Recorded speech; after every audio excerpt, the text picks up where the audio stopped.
I am thrilled to introduce our final speaker for this week. We very much wanted to be able to hear from Susan and specifically to have Susan sending us off today. So the chance to have this final bit of inspiration and a shot in the arm as we all head back to our own homes and offices. I hope you had a chance to meet Susan over the course of the past couple days and enjoy conversation with her. Susan is by trade an art historian and curator, but she's also the founder and executive director of ARTZ Philadelphia, a small nonprofit dedicated to enhancing quality of life for people living with dementia in the greater Philadelphia region. Sounds familiar. She recently launched a new collaboration that I'm excited to hear more about with Philadelphia's Thomas Jefferson University called ARTZ at Jeff, in which people living with dementia and their care partners volunteer as the mentors for medical and other health professions at the university. Please help me in welcoming up Susan Shifrin.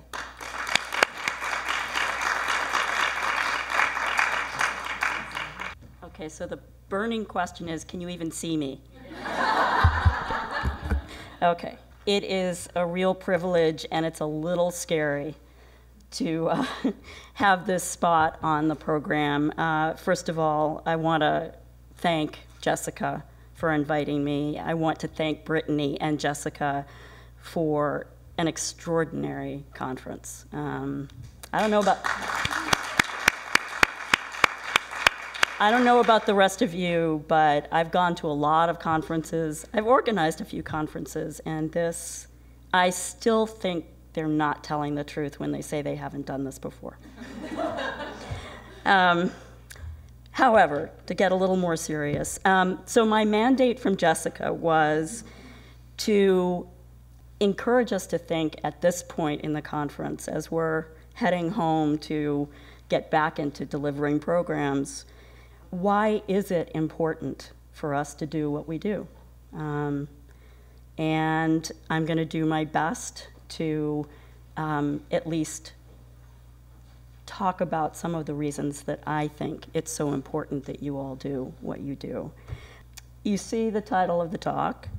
I want to start by asking you, if you were to define the term empathy, what does empathy mean to you? Feel for others. To feel for others. Wonderful. Yeah. Walk in another's shoes. Walk in another's shoes. To feel for others, to walk in another's shoes. Ruth? To understand what someone's experience means to them. Wonderful. So it's not necessarily that we need or even could fully understand what someone else is going through, but we need to understand their experience of what they're going through. Wonderful. Anybody else? Yeah. Whoop, yeep, whoop. Something about being mindful and deliberate in how you're interacting with someone, to put yourself in their shoes. Absolutely. So it's really hard to have empathy if you're not mindful, if you're not intentional. Laurel? I was going to say something similar, I guess, but the idea of respecting. Yes, yes, yeah, absolutely. Yes. To listen well. Ah, beautiful. To listen well. So wonderful. So those definitions are hanging in the air as we move forward. Museums' roles as community cornerstones and the related subject of museums' ethical responsibility to serve all visitors with empathy are two subjects near and dear to my heart. You've heard I'm an art historian by training. I've spent most of my career as a curator and museum educator, and I've taught college-level courses in art history, museum studies, visual studies. So the ways in which viewers and objects interact with each other, and the ways, most importantly, in which museums can enrich and deepen those interactions have always been a primary concern to me. That's both in my scholarship and in everyday practice, in my encounters with visitors and with objects. I want to begin the conversation today with a case that has been in the news a lot recently. Okay, you already know about it. Well, we'll see. So for those of you who don't know about it, this is a controversy surrounding a piece called Scaffold, a work by the Los Angeles-based artist Sam Durant. And I'm showing you here, and we'll show you a succession of photographs of the various installations of this piece. It was installed first in several sites in Europe. There is a photograph of the whole piece. And now you're walking up one of those sets of stairs that you saw, and you have reached a platform. And this, of course, includes a photograph showing people inhabiting the space of this sculpture. Just about a week ago, the LA Times ran a story in its arts and culture section that opened this way. A controversial sculpture inspired by gallows used in prominent US government executions, including the mass execution of 38 Dakota Indians in Mankato, Minnesota in 1862, will be removed from the sculpture garden at the Walker Art Center in Minneapolis and ceremonially burned after generating an outcry among members of Native American groups. The sculpture had previously been erected at the Documenta exhibition in Germany in 2012 and Jupiter Artland in Scotland in 2014. The piece was set to be one of the new featured works in the Minneapolis Sculpture Garden, a public art park that has been under renovation since 2015 and was originally scheduled to reopen June 3rd. The crux of this case, this is my voice coming back, the crux of this case has generally been situated by commentators within the discourse of appropriation, questioning, does an artist from outside a particular racial or ethnic community have the right to appropriate that community's stories and retell or comment on them? So for example, the New York Times published an article with the headline, Emmett Till's Coffin, a Hangman's Scaffold, and a debate over cultural appropriation.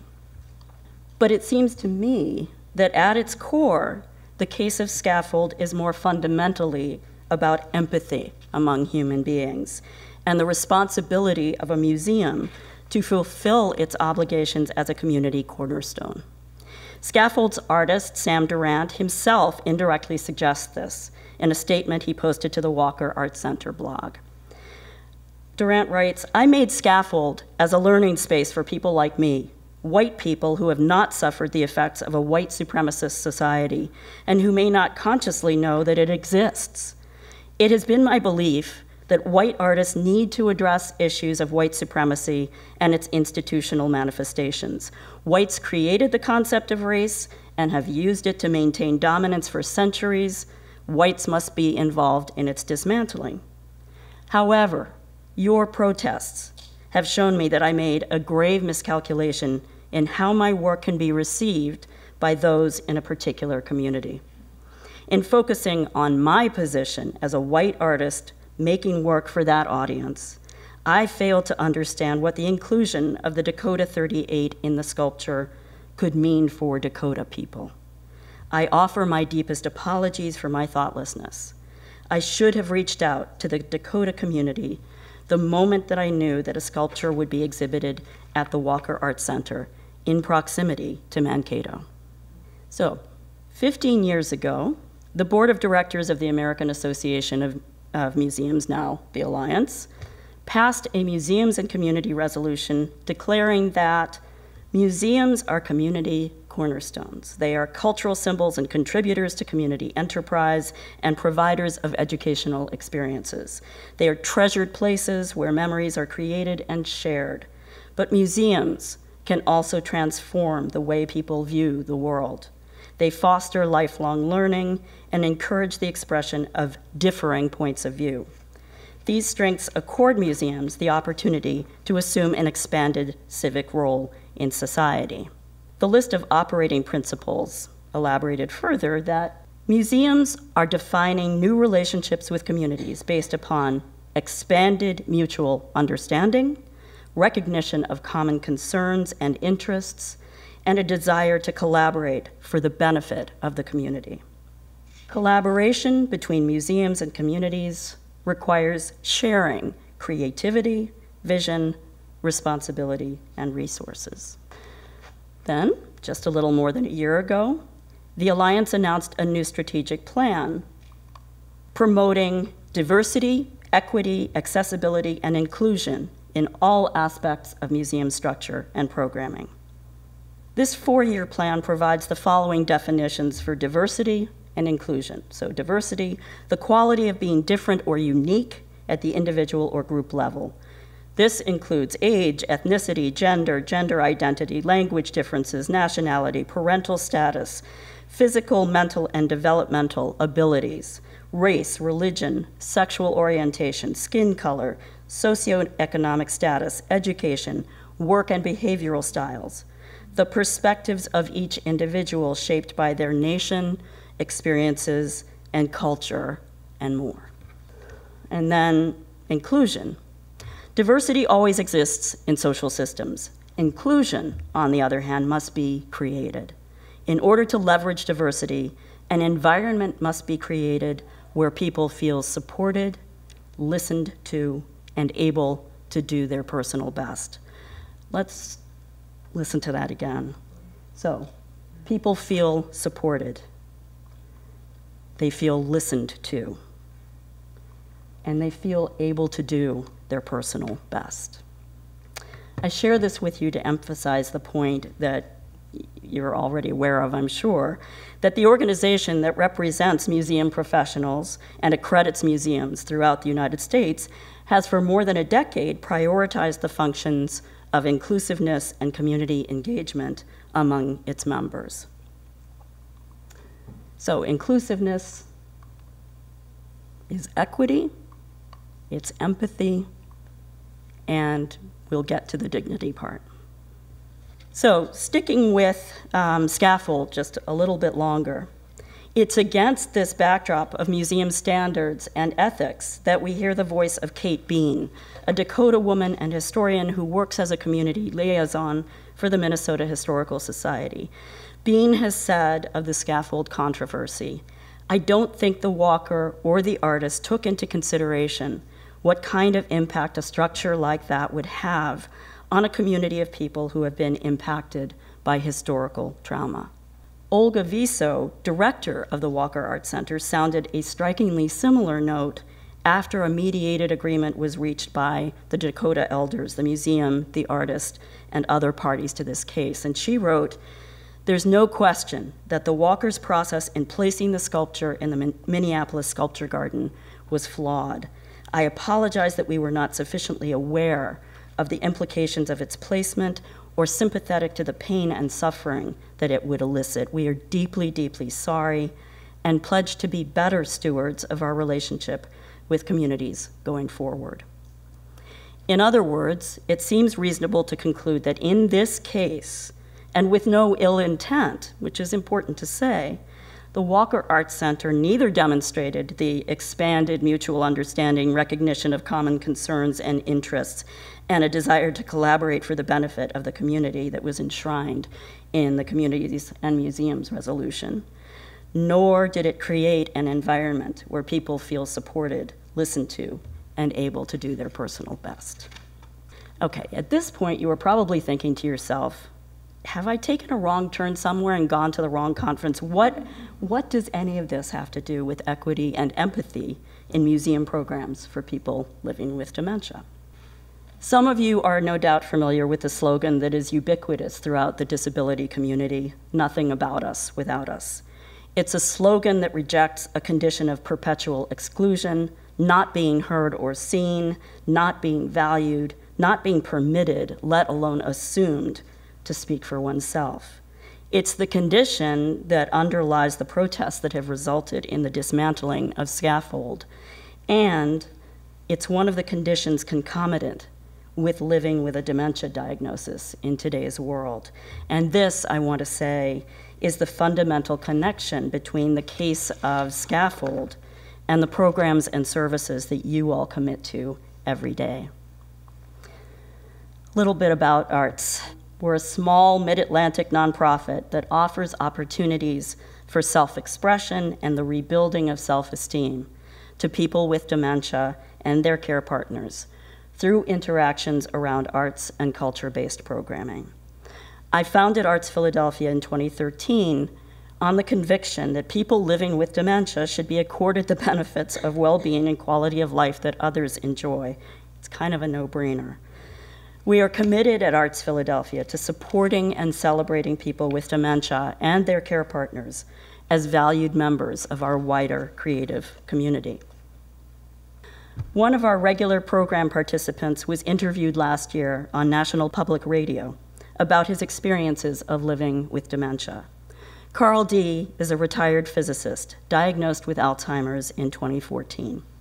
He describes analyzing his growing inability to draw a clock or to use clocks to tell time, and then retraining himself to tell time based on his deconstruction of the layers of meaning embedded in a clock face. Carl's capacity for imaginative and complex reasoning is still very much in evidence. As he says, while he may have retaught himself how to read a clock, there is no path back to when he could take such skills for granted. He can only focus on moving forward, building on his abilities that persist. It's often assumed that people with dementia are incapable of acquiring new skills or knowledge. We, of course, know differently. Carl embodies the capacity for finding a way forward that makes meaning in and of his post-diagnosis existence. This paradigm shift from incapacity to capacity, from dead end to a way forward, is the basis for the collaboration that Jessica mentioned, a new collaboration between ARTZ Philadelphia and Thomas Jefferson University, which, if you don't know of it, is one of the country's most venerable medical schools. ARTZ Philadelphia's programs and museum galleries are becoming a proving ground through this collaboration for how profoundly we can realize that paradigm shift. In ARTZ at Jeff, an arts and dementia mentoring initiative, medical and other healthcare profession students from across the university are learning from a new cohort of mentors, people living with dementia and their care partners. The promotional blurb we used for the program, "To attract mentors," describes it in this way. Do you ever feel that if your doctor had time to get to know you better, she would be able to better care for you? Thomas Jefferson University and ARTZ Philadelphia have launched a new program together, and we hope you'll be a part of it. Through ARTZ at Jeff, a Jefferson student will have the chance to spend time getting to know you or your loved one better as a person. You will have the chance to mentor that student about what it means to you to live with dementia. Art will be the vehicle that brings you together, and together you may well change forever the way things work. It's a little overdramatic, but there you are. So what does this program seem to mean, and what might it augur for people living with dementia and for their care partners? There has been extensive research and much written in the last decade regarding the various ways in which people across the globe who are living with dementia define quality of life. A number of studies have specifically focused on the role of dignity preservation as a prime contributor to quality of life. For instance, Van Gennep et al. Noted in 2014 that a number of qualitative studies have indicated that the way in which individuals with dementia are treated by others has a significant impact on their experience of the disease, and that the views of and treatment by others can perhaps be seen as the primary cause of the loss of self and self-esteem.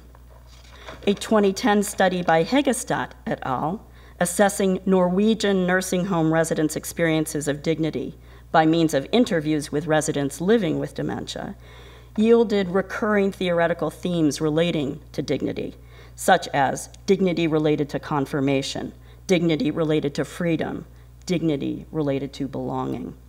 One interviewee declared, "The most important is that they listen to what I have to say." The study's authors conclude, the reason why we often think that persons with dementia lack the ability to make autonomous choices in their daily life may be because we often see the diagnosis with all the problems that follow. The diagnosis of dementia becomes the master status of the person. Not being seen as a person, or only being seen as a member of a group, for instance, member of a patient group, may be experienced as violation of a person's dignity.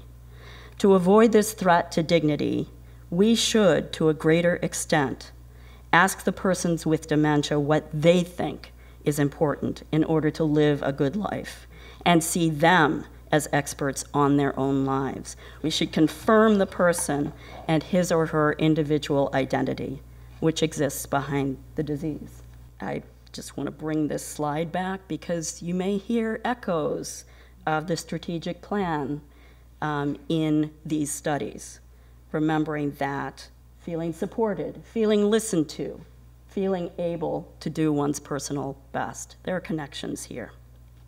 It is against the backdrop of and in direct response to the research regarding dignity preservation and other crucial quality of life factors defined in large part by people living with dementia and their care partners, that we've designed our programs in general, and ARTZ Jeff in particular, in relation to which we assess the program's efficacy and impact. And I just want to show you a few more slides from the program to give you a sense of what it looks like.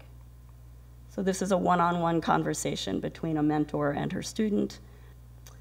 In some cases, we do two-on-two. If the care partner and or the person with dementia feel more comfortable mentoring together, then both of their students sit with both of them. In this case, Len and Eve is entering into perhaps late middle to early late stage, and so she has difficulties talking sometimes. Other times, she speaks in full, beautiful sentences. It's amazing. And Carl, again, holding forth with his students. So the insights of our participants, above all, will tell us where we need to focus our efforts now and in the future. I'm including here some documented responses from studies that have taken place in England. Paul Kamek has done a great deal of work looking at the benefits for museums, caregivers, and people living with dementia of gallery-based programs like the ones we've been talking about. Paul quotes in a couple of studies that he's done with colleagues, "I was treated so well at the art gallery, it made me feel I wasn't a drain. I've never been made to feel this welcome in healthcare or social services."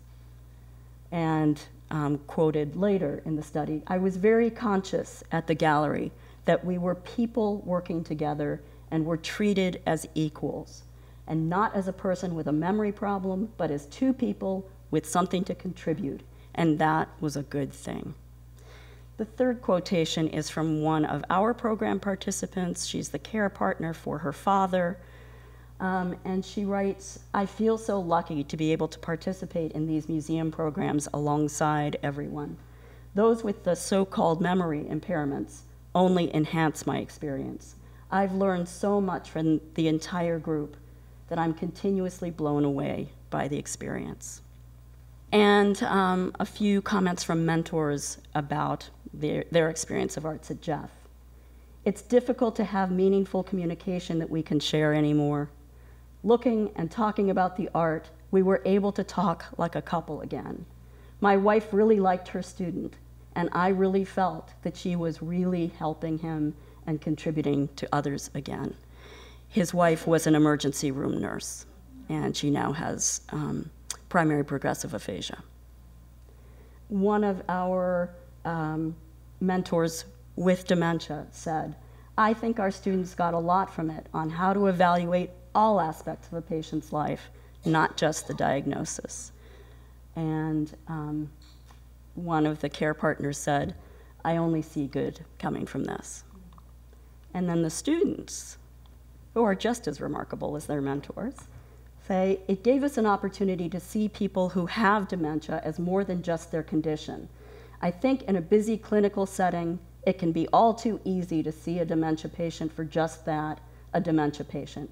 But I think because of this program, we'll all be very quick to recognize dementia patients as people who had quite meaningful lives and still have a lot to offer. And another student writes, "This program has given me so much to think about and so many valuable lessons from the mentors." Ultimately, the issues we've been considering this afternoon and really throughout this superb symposium are, simply put, issues of honoring personhood. And as I bring this to a conclusion, I want to mention the work of Michael Kitwood. Kitwood was an ordained priest to start with, became a psychologist, professor at Bradford University in England, and he was actually, he has been credited with being the first to inaugurate the term person-centered care in relation to people with dementia. So a person of impact in our fields. So he writes in one of his most famous books, "In dementia, many aspects of the psyche that had for a long time been individual and internal are again made over to the interpersonal milieu. Memory may have faded, but something of the past is known. Identity remains intact because others hold it in place. Thoughts may have disappeared, but there are still interpersonal processes. Feelings are expressed and meet a validating response. And if there is a spirituality," remember, he's an ordained priest, "it will most likely be of the kind that Buber describes, where the divine is encountered in the depth of I-thou relating." Now, for those of you to whom that sounds a little bit like gobbledygook, the I-thou versus I-it dichotomy is a matter of personhood versus objecthood. So in an I-thou relationship, the attitude of the I to the thou is that it is an equal relationship. The other in the relationship is fully acknowledged. The relationship, the partnership, is an end in itself and not a means to some other end, something to be used. The I-it relationship, on the other hand, you see where this is going. In that kind of relationship, the attitude of the I towards an it is more or less the attitude of an I towards an object that is separate, not an equal part of any kind of relationship, and to be used, either used or acted upon. So you can see, I think, how deeply this relates to the issue of how we treat people living with dementia, and how their care partners treat them, and how they treat their care partners. At the beginning of my talk, I was privileged to introduce you to Carl D., retired physicist, NPR interviewee, beloved husband of Susan J., newly emerging artist, that's a whole other story, and a person just trying to live his life meaningfully and navigate the way forward with dementia. It's Carl who gave this talk its title, and it's Carl who helps me to bring it to a close. Carl reminds us, all of us, that our programs, our institutions, must be dedicated above all to ensuring that we treat those we serve with equity and empathy, and that we honor their dignity. Or, taking us back to scaffold, in the words of filmmaker and director Sheldon Wolfchild, one of the most vocal Dakota protesters of the Walker Arts Center installation, and a great-grandson of one of the Dakota 38 whose hanging it memorialized. We need to understand that we have to look at each other as common human beings from the heart. So just before we close, I want to reemphasize something that I think Laurel brought up in her talk yesterday, and to revisit one more question. And that's the question. In museums, whose responsibility is it in the end to ensure equity and empathy? Yeah.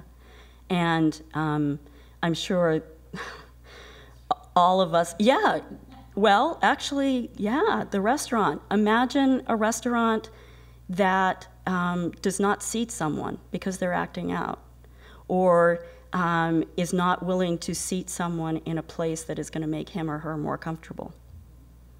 I think probably all of us who have tried to make the case for our museums of the importance of this kind of work have encountered some roadblocks in these various areas. But of course, it has to be all of the above.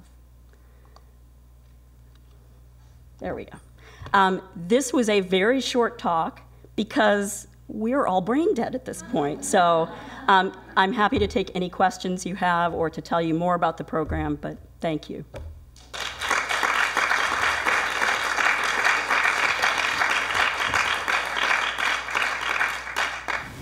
So how do people come to your program? And who do you see yourself serving? That is a really vital question, and it's one of our challenges. When we first started doing programs, we actually got referrals from the Penn Memory Center. And it was Penn Memory Center patients who were the bulk of our programs. It then started spreading by word of mouth. So one of the couples who became regulars in the program, the wife went back to her support groups, and she happened to be in 3 at the time. And I joked with her that I really ought to be hiring her because she proselytized. And in some ways, that is the best way to get program participants because it's much easier to trust someone who's in the trenches with you than it is, some woman who's offering some program. But as you can imagine, in greater Philadelphia, actually in Philadelphia alone, I think the current statistics are there are 100,000 people with Alzheimer's disease, not even including, the 129 other kinds of dementia. And that, of course, doesn't include their care partners. So we have a huge population of people living with dementia. And right now, at our outside limits, we're serving about 1,500 people. So part of the challenge is we're a very small organization. I do most of the facilitating, and I have, thankfully, an almost full-time outreach and volunteer coordinator. But there's only so much we can do. We do have an artist who works with us for our art making programs. So that's one problem. That goes back to that issue of scalability that keeps coming up. The other problem is how do we reach all of the, nearly probably 200,000 people? And that has been a continuing challenge for us. One of the really the benefits of the ARTZ program that I didn't anticipate is that mentors who come to us to do that program and have never come to anything else that we do start coming to our programs, which is really but it's all so small scale. So it is something that we are working on. We're starting to focus on making connections with much more traditionally underserved communities. So, programs like ours are generally populated with people who are middle class to upper middle class. And this is not in any way to suggest that they don't have their own agonizing needs. But for people who are living in disadvantaged communities of color where the stigmas are even more damaging and pervasive, that's where our programs should be. And we're starting to make connections with people in the Latino community, people in the African American community, where we're going, we believe very deeply that we have to work from the community out. So we need to forge incredible partnerships with people in the community who can then help us to build trust with community members. That was a very long-winded response. Sorry. Yes. How are you making those connections with the underserved populations? So we have actually, I'm not entirely sure why, but in recent months, we have had healthcare centers and other social service centers reach out to us. There is a healthcare center in a part of Philadelphia that is heavily populated by the Latino community. They invited me to come introduce our program, and the director of programs at the center was translating, because sadly I don't speak Spanish. And it was probably the most extraordinarily engaged time I've spent. And I give talks all the time. It was incredible. They were coming up saying, can we volunteer? How do we get this in our community? So they did us an incredible service by just inviting us to come talk. The Penn Memory Center has, which is again one of our research partners, has a position dedicated to diversity and inclusion. And she has been helping us to make connections. So it's painstakingly slow. But when the connections get forged, there is a real sense that something's going to happen.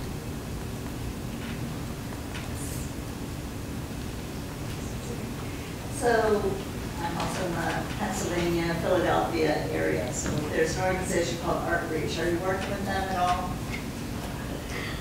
No, we are.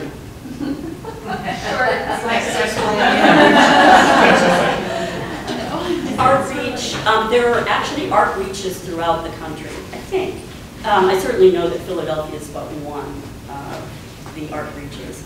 And the mission is a wonderful mission. The idea is to provide deeply discounted access to cultural, artistic, any kind of program in the arts that someone might want to attend, and because of a disability, for people with disabilities. So most, I would say a good chunk of the museums in our in the Philadelphia area work with ARTReach to provide discounted admission to special exhibitions, to general admission, dance, theater, music. Children's Museum. Yeah. So that's, it's an incredibly important mission.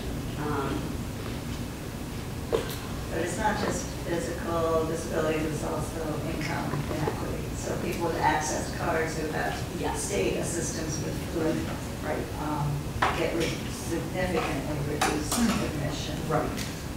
That's right. So, it is, sadly, even in the world of people all working towards, ostensibly working towards the same goals. I know it will shock you to hear that there's politics involved.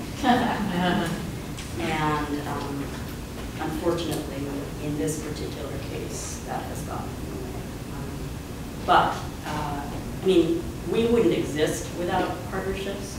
I mean, we just wouldn't. So that is one of the rare instances in which I regretfully say no, we're not. Susan, two questions, if I may. Fascinated by the setting of some of those, where you are. Yeah. You know, it's very textured, wonderful. And my other question is, could you explain again the mentor? Yes. The definition of that person. Sure. So what you see here is a panoply of programs and photographs of those programs. So the gateway here, which is wonderfully symbolic from my point of view, is at Philadelphia's Magic Gardens. And who said I've been there? Yes! It is, I don't even know where to start. Beauty. It is unique, it is jewel-like, it is magical, truly magical. And we have been working to form a partnership for 3 years now. And it's not for lack of wanting to that it's kind of been limping along. However, Magic Gardens has become one of the sites for our ARTZ program. So all of the blue and green and anything with bright colors in it practically is Magic Gardens. Yeah. The banner being painted on an outside porch is actually at Woodmere Art Museum, which is our longest-lived museum partner where we do monthly programs, usually conversation-based in the galleries. But we also sometimes do art making as well. And that particular banner is evidence of something that we do every year. We have an annual exhibition of the work done by people in our art making programs. In the lead up to that,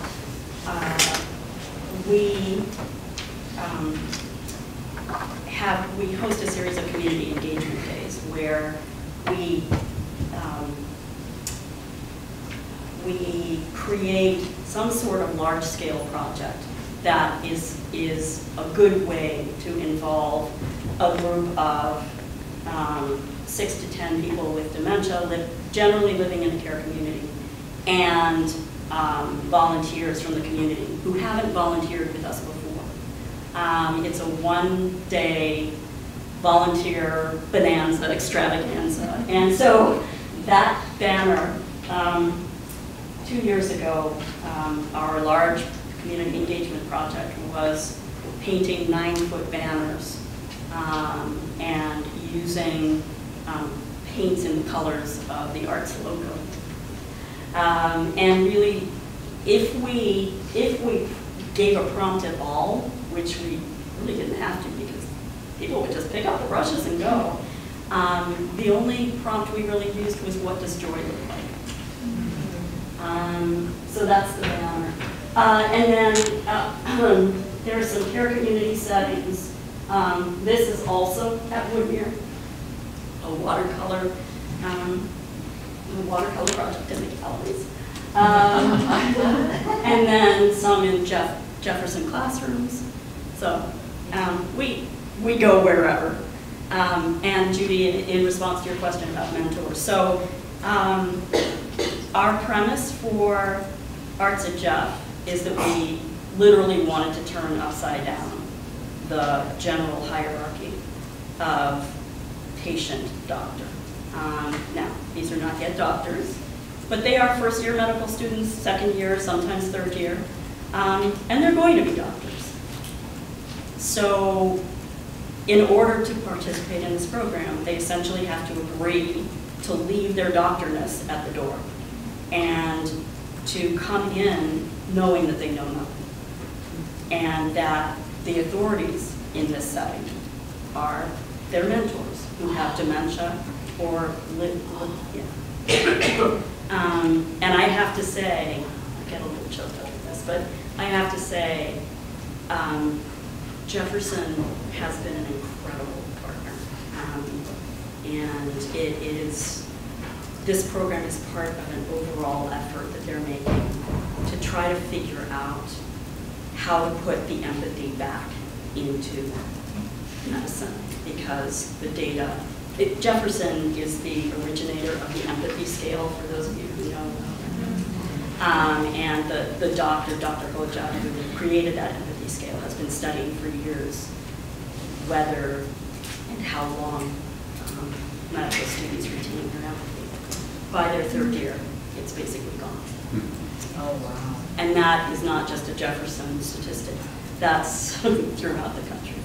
So they are doing really wonderful, innovative things to try to figure out how to put the empathy back in. And ours is one of those programs. Thank you. Thank you, Judy.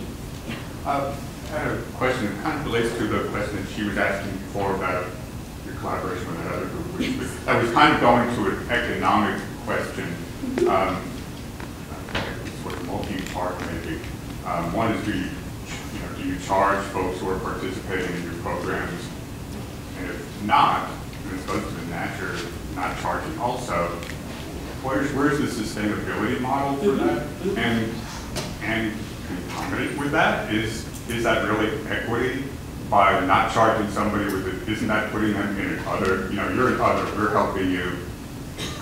We are the good guys. You are in need of our help, even though you might have money. Fair enough.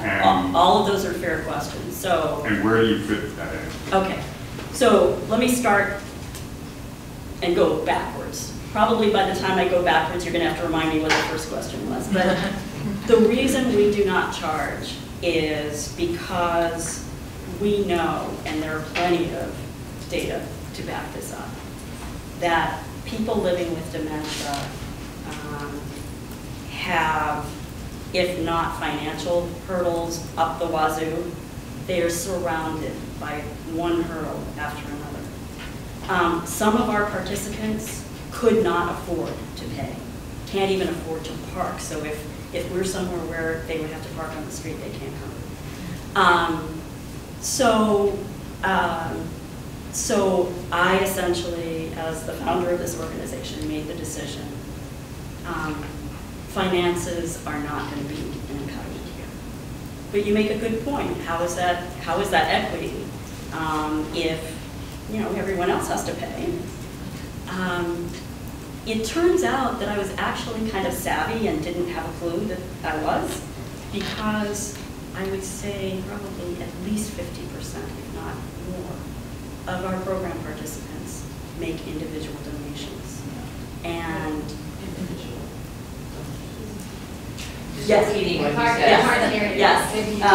they make individual donations, and in the end, and we see those individual donations go up year on year. So in the end, by earning their trust and by showing empathy for their situations, in the end, it has made them feel tremendous ownership for the program. So in terms of sustainability, we might as well just expose our history here, why not? Our first year, our budget was $0. It was me. I did everything, and I did it on a volunteer basis. Second year, our budget was $30,000. Last year, it was more than twice that, and this year, it's going to be close to $200,000. That's not all because of individual donations, but 50% of that is individual donations. So I think in terms of sustainability, actually a number of us were talking about this, about how do you make a program that by its nature has to be intimate and small to do what it's supposed to do. How do you make that scalable? How do you make it sustainable?